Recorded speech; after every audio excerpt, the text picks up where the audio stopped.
அதே மாதிரி ஆரோக்கியத்துல பல பிரச்சனைகளை சந்திச்சு வெளியில மீண்டு வந்து கொஞ்சம் சரியாகி அடுத்தது ரீஸ்டார்ட் பண்ணும் நபர்களாக இருக்கட்டும், இதெல்லாம் புதுசா தொடங்கக்கூடிய இதெல்லாம் ஜெயிக்கும்.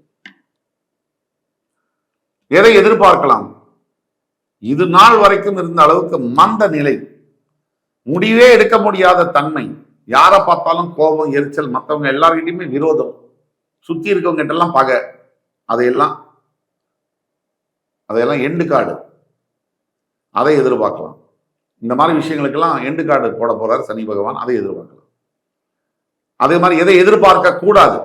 உடனே கடனெல்லாம் தீரப்போகுது, எனக்கு மிகப்பெரிய சிஇஓ ஆக போறேன், நான் பெரிய தலைவராக போறேன், இதெல்லாம் எதிர்பார்க்க முடியாது. படிப்படியாக தான் இந்த முன்னேற்றங்கள் இருக்கு. சனி இஸ் அ ஸ்லோ பிளானட், மெதுவாத்தான் இந்த முன்னேற்றங்களை தருவார். அடுத்தது எதை எதிர்பார்க்க கூடாது? உடனே அதிசயங்கள் நடக்கும் என் வாழ்க்கையில ஜென்ம சனி முடிஞ்ச உடனே. நோ. ப்ராப்ளம் இதுவரைக்கும் இருந்த அளவுக்கான ப்ராப்ளம் இருக்காது. அதோடைய ரிலீஃப்